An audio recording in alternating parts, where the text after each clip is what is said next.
안녕하세요. 오늘은 1월 23일 전기기능사 1회차 필기시험이 오늘로 4일차이죠. 자, 공부해 보겠습니다.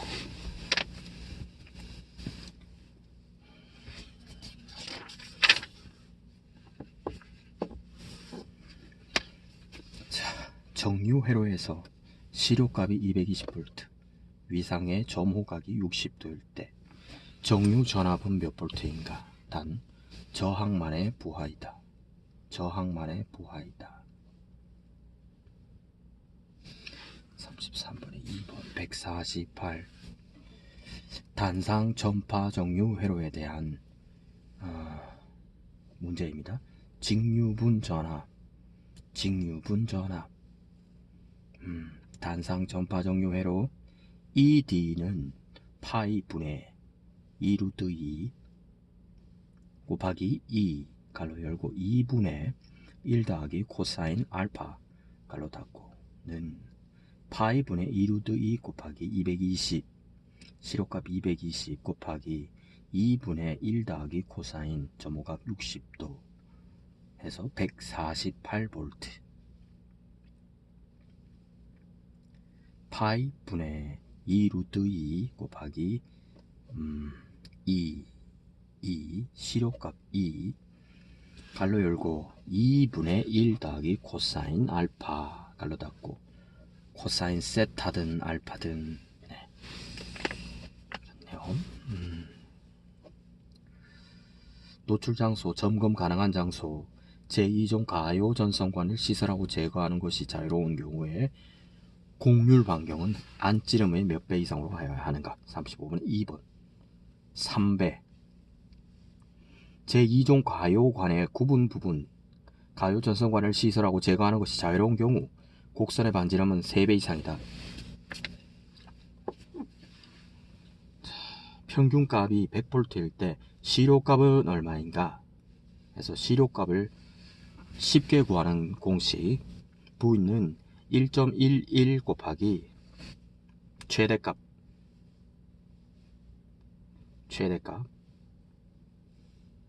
평균값이군요. 1.11 곱하기 평균값 100 넣어서 111V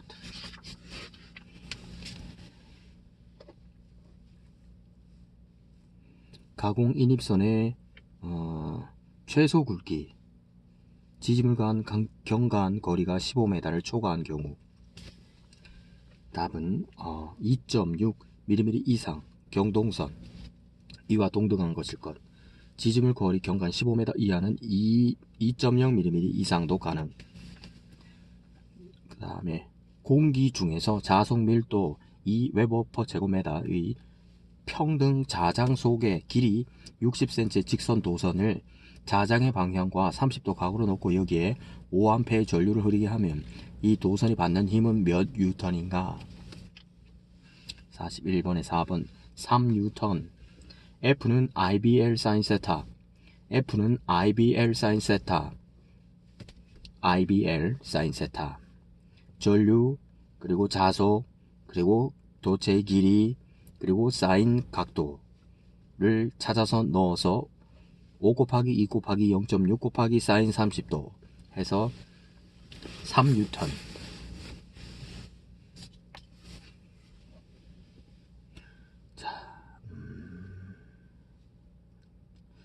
유도 전동기에서 비례 추이를 할 수 있는 것은 4번 역률. 비례 추이 할 수 있는 것은 1차 측 1차 입력 1차 전류 2차 전류 역률 동기와 토크 등이 있고 비례 추이를 할 수 없는 것은 2차 측 출력 효율 2차 동선 부하 등이 있다. 동기 전동기의 안정도 증식법으로 틀린 것은 동기 임피던스를 증가시킨다. 이게 틀렸습니다. 자, 해설. 단락비를 크게 한다. 오케이. 동기 임피던스를 감소시킨다. 오케이. 소궁 여자 방식을 채용. 속도 조절기, 조속기 성능을 개선. 오케이. 대칭 3상 교류 회로에서 각 상간의 위상차는 120도. 120도를 분수로 나타내면 3분의 2파이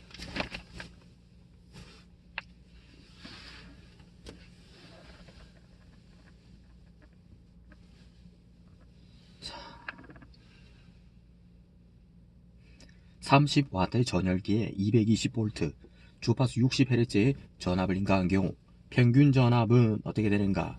평균 전압은 쉬운 풀이, 평균 전압은 0.9 곱하기 전압이다.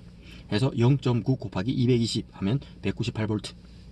자, 삼성 변압기를 병렬 운전하는 경우 불가능한 조합은 해서 표가 나옵니다. 자, 가능한 것부터 볼까요? 가능한 것은 델타 델타 델타 델타 y y y y 델 y 델타 y 델타 델타 y 델타 y 델타 델타 y y v v v v 이렇게는 가능하고, 병렬 운전이 불가능한 것은 델타 델타 델타 y y y 델타 y는 불가능합니다. 그래서 문제에서는 1번 델타 y 델타 델타이기 때문에 틀렸습니다. 불가능합니다.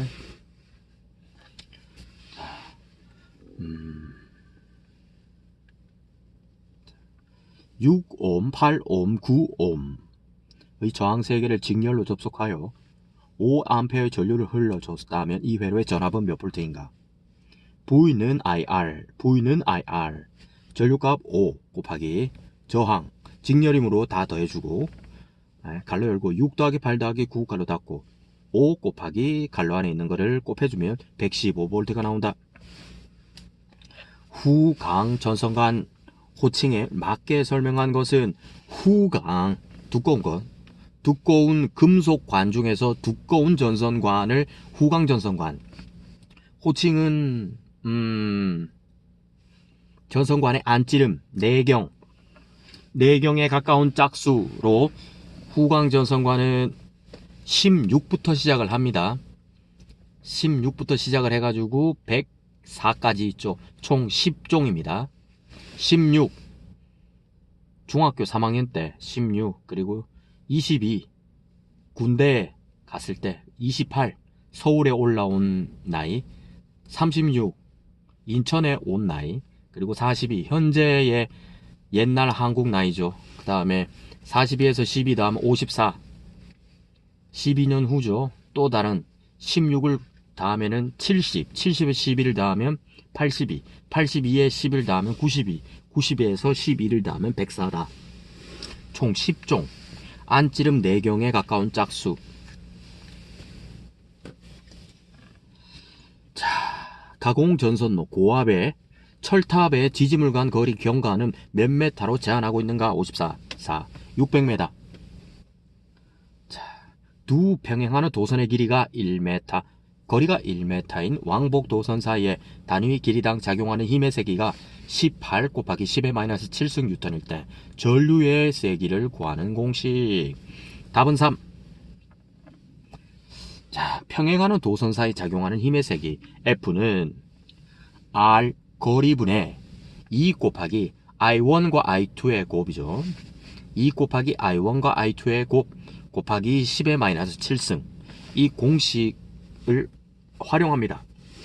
은 뭐가 되느냐? 힘이 결과가 어떻게 나왔죠? 18 곱하기 10의 마이너스 7승이 나왔기 때문에 반대편에 넣어주고 해서 서로를 비교해 보았을 때 I제곱에 해당하는 전류분이 반대편 항에 18이 있는데 여기는 지금 뭘 넣으면 18과 동등해지나를 봤을 때 9를 넣었을 때 동등해지기 때문에 I제곱이므로 제곱을 풀었을 때 3이 됩니다. 다음에 직류 전동기의 속도 제어 방법이 아닌 것은 57, 4. 주파수 제어는 아닙니다. 속도 제어는 저항 제어, 전압 제어, 계자 제어법이 있습니다. 저항, 전압, 계자. 셀룰로이드, 성냥, 석유류 등 기타 가연성 위험물질 제조, 저장하는 장소 배선으로 틀린 것은 플로우 덕트 공사, 바닥 덕트 공사는 안 된다는 거죠. 그럼 가능한 것은 합금캐가 가능합니다. 합성수지관, 금속관, 케이블. 금속관 배관 공사에서 절연 부싱을 사용하는 이유는 전선을 인입시키고 교체할 시 발생하는 전선의 손상을 방지하기 위해 관 끝단, 말단에 절연 부싱을 활용한다. 그 다음으로 직류 전동기에서 전보화 속도가 1200rpm, 속도 변동률이 2%일 때 무부하 회전 속도는 몇 rpm인가? 그래서 60에 3. 1224 속도 변동률 엡실론은 어떻게 되는가? 자, 전부하 속도라고 하는 그 n분의 NO가 무부하 속도를 말하죠. 무부하 속도 빼기 전부하 속도 곱하기 100%. 무부하 속도 n의 O는 자 항을 바꿔줘서 n의 n 이제 무부하 회전 속도는 전부하 속도의 갈로 열고 1 더하기 엡실론 갈로 닫고는 자 이제 넣어줍시다. 전부하 속도 1200에 갈로 열고 1 더하기 자 속도 변동률이 2%이므로 환산해주면은 0.02 해서 1 더하기 0.02 갈로 닫고 해서 계산을 해주면 1224rpm이 나온다. 1224rpm 속도 변동률 엡실론은 n의 소문자 딸린 거 n의 n 분의 n의 제로 n0 마이너스 n의 n 곱하기 100%이다. n의 n은 전부하 속도를 말하고 n의 n은 전부하 속도, n의 제로는 무부하 회전 속도를 말한다. 자, 속도 변동률의 기본 공식을 무부하 속도를 바깥쪽으로 빼서 공식을 틀어줍니다. 하면은 무부하 속도는 n0는 해서 n의 n 전부하 속도에 갈로 열고 1 더하기 엡실론 속도 변동률이죠. 1 더하기 속도 변동률 갈로 닫고는 자 이제 문제에 있는 이제 숫자를 다 넣어줍니다. 전부하 속도 1200에 갈로 열고 1 더하기 속도 변동률 2% 환산 0.02 갈로 닫고 계산을 해주면 1224 rpm이다. 전선의 공칭 단면적에 대한 설명으로 옳지 않은 것은 3번 전선의 실제 단면적과 같다. 아니죠. 전선의 공칭 단면적은 전선의 실제 단면적을 계산하여 더 큰 값을 적용하고 자 이렇게 시작합니다. 1.5mm 제곱밀리미리 2.5 4 6 10mm 제곱밀리미리 16 제곱밀리미리 25 35 50 계속 올라갑니다. 자, 뭐 과부하 보호장치 분기점 제로에 설치해야 하나 분기점 제로와 분기회로에 과부하 보호장치 설치점 사이의 배선 부분에 다른 분기회로 또는 뭐 컨센트 접속점 없고 등등등등 해서 분기회로 S2에서 S2는 분기회로 분기점으로부터 몇 미터 이동하여 설치할 수 있는가 뻔한 그림이 나옵니다. 좌측에서 우측으로 화살표 그리고 분기 지점 5, 0 0이든 5든 그 지점에서 분기돼서 아래로 내려오는 화살표 그 사이에 P2라는 보호장치를 다하는데 그 분기점으로부터 보호장치까지 몇 메타 거리를 이격하느냐 3m. 이거는 그냥 그림만 보고도 그냥 바로 3m. 자, 전선의 명칭 중 FL은 무엇을 뜻하는가? FL 형광 방전등 플로르센트 램프 직류전동기 규약 효율을 표시하는 식은 5분의 3 입력분의 입력 빼기 손실 곱하기 100% 전동기 규약 효율입니다. 직류전동기 입력 값을 분모로 분자에는 입력의 손실을 빼주고 곱하기 100%. 자, 다음으로 슬립이 10% 극수 2극 주파수 60Hz인 유도전동기의 회전속도 RPM은 3번 3240rpm. 자, 풀이로 넘어가서 자, 회전속도를 구하기 위해서 일단은 동기속도 ns를 구해줍니다. 는 극수분의 120 곱하기 주파수 하면은 극수 2극 분의 120 곱하기 60Hz 하면 3600rpm이 나옵니다. 3600. 자, 회전속도 n을 구해봅시다. 회전속도 n은 갈로 열고 1 마이너스 슬립 갈로 닫고 곱하기 동기속도이므로 자 이제 구한 값을 넣어주면 됩니다. 회전속도 구하는 공식 n은 갈로 열고 1 마이너스 s 1 마이너스 슬립 갈로 닫고 곱하기 동기속도 ns는 ns는 3600을 구했고 슬립은 10%이므로 0.1이죠. 그러므로 갈로 열고 1 더하기 0.1 슬립 갈로 닫고 곱하기 동기속도 3600 하면은 3240으로 줄어든다. 자, 그 다음에 반도체 사이리스터에 의한 전동기의 속도 제어 중 주파수의 제어는 인버터 제어다. 인버터는 AC를 DC로 가는 것이죠. 정말 고단하고 힘든 삶을 살았던 경상도, 정말 속에서 AC가 절로 나오는 그 시절에 그 장소가 곧 대구 경북이죠. 그래서 인버터는 뭐 VVVF라고 하죠. 가변 주파수, 가변 전압인가요? 아무튼 VVVF로도 표현되는 전동기 전원의 주파수를 변환 속도를 제어하는 방식, 인버터 제어. 금속 몰드 배선 공사를 할 때 동일 몰드 내에 넣는 전선수는 최대 몇 번 이하로 하여야 하는가? 자, 10번 이하, 10번 이하. 이런 것은 풀어보지 않고 외우지 않으면 절대 못 맞추는 거.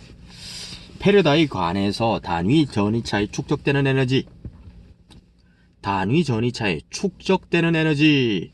그래서 11번에는 1번 2분의 1인데, 자, 어떻게 푸는나 한번 봅시다. 단위 전위 1쿨롱에서 나오는 전선관을 패러다이 관이라 한다.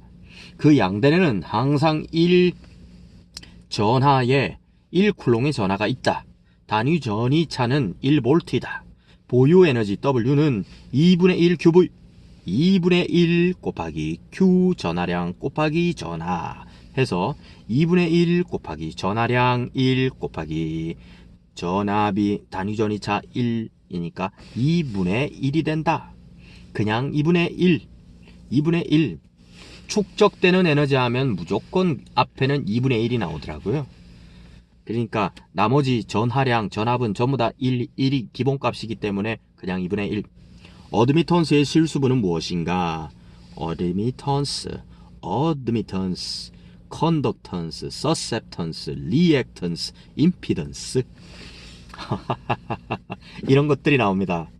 이런 용어에 대해서 우리는 사실 전기기능사 과정에 지금 응시하고 시험을 보고 있지만은 이론적인 토대가 없어요. 우리가 학교에서 배운 것도 아니요, 구체적인 이론서에 대해서 이 지식을 정립하고 하는 것이 아니라 우리는 온전히 이 기출 문제를 한 번이라도 더 보고 더 다뤄봄으로써 산계되어 있는 뿔뿔이 흩어진 지식의 조각들을 모으다가 보면은 아, 이건 이거구나, 이건 저거구나 하고 그렇게 유추할 뿐이지, 우리가 정확한 용어의 정의라든지 의미를 알고서 이 전기기능사 시험을 보는 것은 결코 아닙니다. 그리고 전기기능사 시험에 합격하신 분들의 이야기를 들어봐도 그런 세세한 용어 하나를 알려고 하면은 공부 시간도 늘어날 뿐만 아니라 그건 적합치 않고, 어떻게 하든지 간에 이 기출 문제를 많이 풀고 많이 접하고 많이 본 사람이 합격에 유리하다. 왜냐하면은 출제 경향을 파악할 수가 있기 때문에 그러하다. 외워야 할 것은 뭐 정해져 있죠. 정해져 있는데 기기 부분, 이론 부분, 설비 부분인데 우리가 걱정하는 부분은 설비 부분은 아니죠. 왜냐하면 설비는 기타의 기능사와 같이 주로 암기 위주로 충분히 접근이 가능한데, 그것조차도 힘겹게 여겨지는 거는 설비에서도 그냥 쉽게 찾을 수 있는 걸 내기보다는 비꼬아서 내거나 아니면은 글자체를 많이 늘려서 그 가운데 특정한 한 단위를 비꼬든지 해가지고 독해력도 같이 보는 경우가 있기 때문에 전기기능사 시험의 합격률이 30% 전후를 맴도는 것 같습니다. 특히 어려울 때는 20% 후반이죠. 근데 뭐 전기기사 시험의 합격률이 뭐 10% 전후라고 하면은 전기기능사도 뭐 20% 후반대니까 모든 기능사 시험을 통틀어서 전기기능사가 가장 단순하게 접근해야 되지만 또 나 자신을 내려놔야 되고, 나 자신의 생각, 내 경험 다 내려놓고 오로지 이 출제되는 출제자들의 의도를 파악해서 문제를 많이 풀어보는 것. 결국은 전기에 대한 기본적인 소양을 익힌다는 것보다는 출제 경향을 익혀서 전기 기능사를 취득한다라는 게 현실적으로 맞지 않나 싶어요. 어쨌든 우리는 기능사로 머무른 게 아니라 산업기사, 기사 그 이상을 바라보고 나아가는 것이고 전기를 이제 업으로 삼고 앞으로의 삶을 쭉 살아갈 것이기 때문에 단순한 기능사 하나를 보고 이 책을 들여다보고 있는 것은 결코 아닙니다. 뭐 이런저런 생각이 듭니다. 네, 여기까지. 예, 오늘은 이 정도 볼까요? 어드미턴스의 실수부까지. 어드미턴스는 Y로 이제 용어가 정해져 있고, 그리고 그 단위는 보통은 ohm이라는 단위를 쓰는데 어드미턴스는 ohm을 뒤집어 놓은 모라는 용어를 씁니다. 단위가 모입니다. 모. 실수부는 무엇인가? 12번에 1번 conductance는 실수부. 우리가 흔히 아는 1, 2, 3, 4, 5, 6, 7, 8, 9, 10. 허수부는 susceptance. 1, 0 그 아래로 떨어지는 마이너스가 붙는 건 허수부. 해서 susceptance. 실수부는 conductance. 허수부는 susceptance. 네.